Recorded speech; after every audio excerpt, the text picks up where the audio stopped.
Last class में मैंने आपको डेप्रिसिएशन का एक फॉर्मेट बताया था और उसके मेथड्स बताए थे। तो आज मैं एक क्वेश्चन करवा रहा हूँ डेप्रिसिएशन का। देखो क्वेश्चन एक बार रीड कर रहा हूं मैं। आस्था इंजीनियरिंग वर्क्स परचेज मशीनरी 1 जुलाई 2017 में इन्होंने मशीन खरीदी थी 1,80,000 रुपए की। कब? 1 जुलाई 2017 एंड स्पेंट 20,000 इंस्टॉलेशन। उस पे मतलब 20,000 रुपए इंस्टॉलेशन के खर्च किए। 1 अप्रैल 2018 में एक और मशीनरी खरीदी 240 की। 1 अक्टूबर 2019 को द मशीनरी परचेज ऑन 1 जुलाई 2017। ये कह रहे हैं 2019 में जो 2017 वाली मशीन थी, 2017 वाली मतलब ये वाली मशीन बेच दी, ठीक है ना, वॉज सोल्ड फॉर 1,45,000 में। On 1 January 2020 another machinery purchase, एक और खरीदी 1 जनवरी 2020 को 4 लाख रुपए की। Prepare machine account for the कहां से कहां तक बनाना? 1 अप्रैल 2017 से लेकर 31 मार्च 2020 तक, यानी कि 17-18, 18-19, 19-20, 3 साल का बनाना है। After charging depreciation at the rate 10% और WDV मेथड से, ठीक है। तो देखो कैसे करना है। तो ये हमने मशीनरी अकाउंट बना लिया, ठीक है। पर यहां पर मैसर्स आस्था इंजीनियरिंग वर्क्स भी लिख लेना और ये मशीन अकाउंट, ठीक है। डेट पर्टिकुलर अमाउंट, ये साइड डेबिट साइड होती है और जब मशीन आती है तो इस तरफ, यानी कि मशीन बढ़ेगी तो इस तरफ। ये साइड क्रेडिट साइड है, यानी कि मशीन घटेगी तो इस तरफ, ठीक है। तो सबसे पहले लिखा है इसमें डेट्स का खास ख्याल रखना। 1 जुलाई 2017 को मशीन खरीदी, तो मशीन खरीदी तो इस तरफ आएगी ना, क्या लिखकर? टू बैंक या कैश भी लिख सकते हो, क्योंकि स्पेसिफाई नहीं है कि 1,80,000 रुपए कैसे दिए। तो आप बैंक भी और कैश भी कुछ भी लिख सकते हो। तो 1,80,000 रुपए की मशीन खरीदी और 20,000 रुपए उस पर एक्सपेंस भी किए इंस्टॉलेशन के, वो ऐड कर देना। तो ये मशीन होगी 2 लाख रुपए, ठीक है। डेट डाल दो यहां पर 1 जुलाई 2017। तो और इस साल में कुछ हुआ? 2017 से 18 के बीच में कुछ हुआ? ये कह रहे हैं कि 1 अप्रैल 2018, यहां से नई लाइन शुरू हो गई 1 अप्रैल 2018, यानी कि ये तो नेक्स्ट ईयर हो गया ना, जो 18-19 ईयर हो गया ना ये तो, क्योंकि 1 अप्रैल 18 से शुरू होगा 31 मार्च 2019 तक, तो ये तो नेक्स्ट ईयर हो गया। हमारा ये ईयर कौन सा? 17-18, और ये ईयर कौन सा? 18-19, तो नेक्स्ट ईयर हो गया। तो 17-18 में और कुछ नहीं हुआ, बस क्लोज कर दो। और यहां पर आपको पता है डेप्रिसिएशन लगाना होता है क्वेश्चन में, तो इस पर डेप्रिसिएशन लगेगा 10%। तो 2 लाख का 10% हो गया 20,000। तो क्या पूरा 20,000 रुपये डेप्रिसिएशन लगाऊं मैं यहां पर? नहीं, क्योंकि 20,000 तो पूरे साल का है ना, लेकिन हमें तो पूरे साल का नहीं लगाना है। क्यों नहीं लगाना है? क्योंकि मशीनरी खरीदी जुलाई में है। अगर ये मशीनरी मैंने जुलाई में खरीदी है तो खरीदने के बाद ही तो इसमें डेप्रिसिएशन लगेगा, यानी कि जुलाई, अगस्त, सितंबर, अक्टूबर, नवंबर, दिसंबर, जनवरी, फरवरी, मार्च, क्योंकि ये 31 मार्च 2018 को एंड हो रहा है ईयर, है ना। तो ईयर एंड यानी कितने डेप्रिसिएशन हमेशा लास्ट डेट पे लगता है। लास्ट डेट यानी कि 31 मार्च 2018 है ये ईयर की। तो कितना डेप्रिसिएशन लगेगा? कितनी मशीन यूज हुई इस साल में? इस साल में मशीन यूज हुई सिर्फ 9 महीने। तो ये 20,000 अगर मैं निकालू 2 लाख का 10%, 20,000, ये तो पूरे साल का है। मुझे तो 9 महीने का डेप्रिसिएशन लगाना है, तो 9 महीने का हो गया 15,000। तो ये डेप्रिसिएशन आ गया 15,000। अब बस इसको बैलेंस कर दो, क्योंकि और इस ईयर में कुछ नहीं हुआ है, ना खरीदा ना बेचा, बस बैलेंस 2 लाख। 2 लाख, देखिए 2 लाख की मशीनरी, 15,000 डेप्रिसिएशन हो गई और बच गई 1,85,000। क्या लिखेंगे? By balance CD। कब? 31 मार्च 2018। तो ये ईयर क्लोज हो गया, 17-18 ईयर क्लोज। अब ईयर आ गया अगला 18-19, ये बैलेंस यहां आ जाएगा। नया ईयर शुरू हुआ 1 अप्रैल 2018 से, क्या लिखकर? To balance BD 1,85,000। जो मशीनरी एंड हुई थी यहां आ गई। अब 18-19 ईयर आ गया। 18-19 में क्या क्या हुआ यहां देखो। ये कह रहे हैं 1 अप्रैल 2018 को एक परचेज अनदर मशीनरी 240 की खरीदी है। फिर उसके बाद 1 अक्टूबर 2019 है, तो नेक्स्ट ईयर आ गया। हम तो 18-19 में आ गई, है ना। अक्टूबर 19 तो 19-20 में आ गया ना। तो 18-19 में एक मशीन और खरीदी है 240 की। तो यहां पर आ गया टू बैंक या कैश भी लिख सकते हो, 2,40,000 बस। और इस ईयर में ना खरीदा ना बेचा, क्लोज कर दो। अब एक बात देखो, 2 मशीन हो चुकी है इस ईयर में, तो डेप्रिसिएशन भी 2 लगेंगे, 1 और 2। 1 मशीन पहले वाली मान रहा हूं, ये दूसरी मशीन मान लेते हैं। तो 2 मशीन 2 डेप्रिसिएशन, कितना डेप्रिसिएशन लगाऊं? 1,85,000 रुपए की मशीन है, 10% 18,500, मतलब इसका 10% लगाऊं या जो इस मशीनरी की ओरिजिनल वैल्यू थी 2 लाख, इसका 10% लगाऊं? सोचने वाली बात है।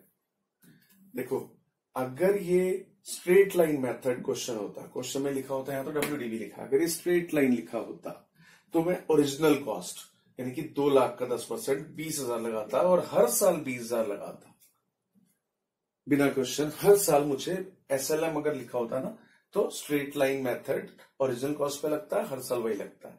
लेकिन ये है WDV मेथड। क्या फर्क है?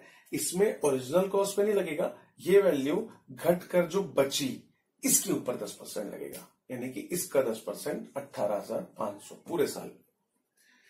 ऐसे ये मशीन जो खरीदी ये भी 1 अप्रैल को ही खरीदी है, क्वेश्चन में लिखा है 1 अप्रैल 2018 एक और खरीदी है, तो ये 1 अप्रैल 2018 को खरीदी है और डेप्रिसिएशन हमेशा 31 मार्च 2019 पूरे 1 साल बाद 1 साल का लगता है, तो पूरा 1 साल ही यूज हुई ना ये मशीनरी। तो यहां पर क्यों नहीं साल यूज हुई थी? क्योंकि 1 जुलाई में खरीदी थी, ये तो 1 अप्रैल को खरीदी है, अप्रैल से 31 मार्च पूरा साल हो गया, तो पूरे साल का डेप्रिसिएशन लगेगा कितना?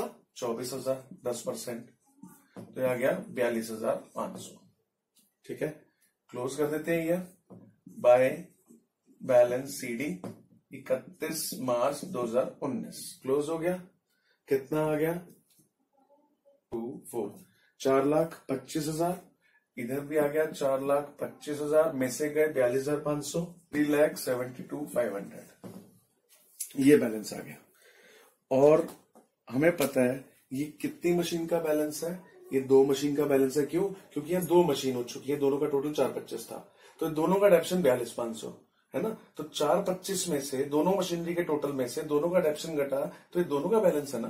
तो मुझे क्या अलग अलग आप बता सकते हो बैलेंस कितना है इनका? कैसे पता चलेगा? भाई पहले वाली मशीन 1,85 की थी 1 तारीख को, 18,500 घिस गई, कितनी बची होगी? 1,85 में से 18,500 की और घिस गई और डेप्रिशिएट हो गई, तो कितने की बची? 1,66,500 की, 1,66,500 फर्स्ट वाली। सेकंड वाली 2,40 की थी, 24,000 की डेप्रिशिएट हो गई, तो 2,16 की। तो जो भी बैलेंस जब आप लिखते हो तो उसके सामने स्प्लिट करके लिख दिया करो। ठीक है, तो ये जो बैलेंस है फिर आ गया 3,72,500, क्या लिखकर? टू बैलेंस BD नए साल में 1 अप्रैल 2019 आ गया। अलग वैल्यू भी लिख लो जो यहाँ पे लिखी थी। पहली मशीनरी इसमें 1,66,500 की है और दूसरी मशीनरी इसमें 2,16,000 रुपए की है। इस तरह से 3,72 की 2 मशीनें हैं। अब ईयर है 2019-20। 19-20 में क्या हुआ? अब वो इसके अंदर इस ईयर में एंट्री करनी है जो 19-20 में हुआ, क्योंकि ईयर 19-20 स्टार्ट हो गया। ये कह रहे हैं 1 अक्टूबर 2019 को, यानी कि 19-20 के अंदर ही की बात चल रही है।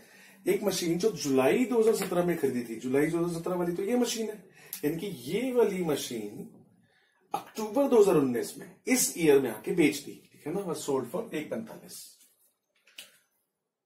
तो ये वाली मशीन इस ईयर में आकर बेच दी। तो देखो, जब भी मशीन खरीदते हैं तो मैंने बताया टू बैंक करके इधर आता है, जब भी मशीन बेचते हैं तो बाय बैंक करके इधर आता है। तो ये मशीन बेच दी बाय बैंक। कितने की सेल करी है? सेल लिख देते हैं ब्रैकेट में 1,45,000 रुपए की। डेट भी लिख दो 1 अक्टूबर 2019 को। अब एक बात ध्यान रखना, जब भी आप मशीन बेचते हो तो उस बेची हुई मशीन के रिगार्डिंग 3 एंट्री आती है, हमेशा जरूर आएंगी, हर क्वेश्चन में आएंगी। 3 एंट्री कौन सी? कि कितने की बेची है, उस पे कितना डेप्रिसिएशन और उस पे कितना लॉस। ये 3 बातें सिर्फ बेची हुई मशीनरी की कहानी है ये, कि जब भी जो मशीनरी बेचेंगे तो ये 3 एंट्रीज तो आपको लिखनी ही है उसके बारे में। इस तरफ कितने की बेची, कितना डेप्रिसिएशन उसके ऊपर और कितना लॉस। पहली बात डेप्रिसिएशन की करते हैं कि उस पर डेप्रिसिएशन क्यों आएगा और आएगा या नहीं आएगा। देखो, कौन सी मशीन बेची है? 2 लाख वाली, ये वाली जुलाई वाली। ये 2 लाख वाली मशीनरी नेक्स्ट ईयर 1,85 की रह गई थी और अगले ईयर 1,66,500 की रह गई, यानी कि 1,66,500 की जो मशीन थी वो 1,45 की बेच दी। अब लॉस कैसे निकालेंगे भाई? 1,66,500 की, मैं कह रहा हूं कि 1,66,500 की मशीन है, 1,45 की बेच दी, तो आप कहोगे माइनस कर दो सर, लॉस आ गया। हाँ बिल्कुल ठीक है, माइनस कर देंगे। लेकिन यहाँ एक बात और है, ये मशीन की वैल्यू कब थी? 1 अप्रैल 2019। अगर तो मशीन की वैल्यू 1 अप्रैल 2019 की हमें पता है और 1 अप्रैल 2019 कोई मशीन बेच दी होती तब तो कोई प्रॉब्लम नहीं थी। लेकिन यहां मशीनरी कब बेची है? 1 अप्रैल 2019 को नहीं बेची, 1 अक्टूबर 2019 को, यानी कि और 6 महीने बाद बेची है। तो जाहिर सी बात है, अगर एक मशीन 6 महीने यूज होगी तो उसके ऊपर आपको नहीं लगता कि 6 महीने का डेप्रिसिएट और लगना चाहिए? क्योंकि मशीनरी जैसे जैसे यूज होती रहती है उसके ऊपर डेप्रिसिएट तो होती रहती है, उसकी वैल्यू तो डाउन होती रहती है। तो ये मशीन, ये मैं कब नहीं लगाता? अगर ये मशीन 1 अप्रैल 2019 की है और 1 अप्रैल यहां लिखा होता है 1 अप्रैल 2019 को ही बेच दी, यानी कि नया साल शुरू होते ही पहले दिन ही बेच दी, तो नए साल में क्यों डेप्रिसिएशन लगेगा? क्योंकि पहले दिन ही बेच दी। लेकिन यहां लिखा है 1 अक्टूबर 2019 को बेची, यानी कि 6 महीने यूज होके बेची, तो 6 महीने का डेप्रिसिएशन लगाना पड़ेगा। कितना हुआ? 1,66,500 का 10% होता है 16,650 और 6 महीने का निकालोगे तो ऐसे ये आ जाएगा 8,325। 8,325। अब इसका लॉस देखो कितना है, कैसे पता लगेगा? 1,66,500 की मशीन जो कि इतनी और डेप्रिशिएट हो गई, यानी कि इतनी वैल्यू उसकी और कम हो गई। इसके लिए तो जब भी आपको इसका लॉस निकालना होगा तो लॉस के लिए एक वर्किंग नोट बनाना है, और ध्यान रखना आपको एग्जाम में बनाना पड़ेगा, इसके मार्क्स होते हैं। कैसे बनाना है? ऊपर लिखोगे working note, value of machinery as on 1 April 2019 को थी 1,66,500 रुपए की, less depreciation for current year. Current year मतलब जिस ईयर में बेची है, इफ एनी। अगर है तो लगा देना, अगर नहीं तो नहीं। कब नहीं? अगर 1 तारीख को ही बेच दी होती तो नहीं होता, ये यहां पे 0 हो जाता। अब यहां तो लगा इस केस में कितना? 8,325। तो वैल्यू क्या बची? बेचने के वक्त उसकी वैल्यू क्या हो गई? यहां पे लिखेंगे value at the time of sale. Sale के वक्त उसकी वैल्यू कितनी है? 1,58,175। तो इतने की मशीन है बेचने के वक्त। ध्यान रखना, ये मशीन 1 तारीख को 6 महीने बाद इतनी डेप्रिसिएट हो गई, 6 महीने बाद उसकी वैल्यू ये रही।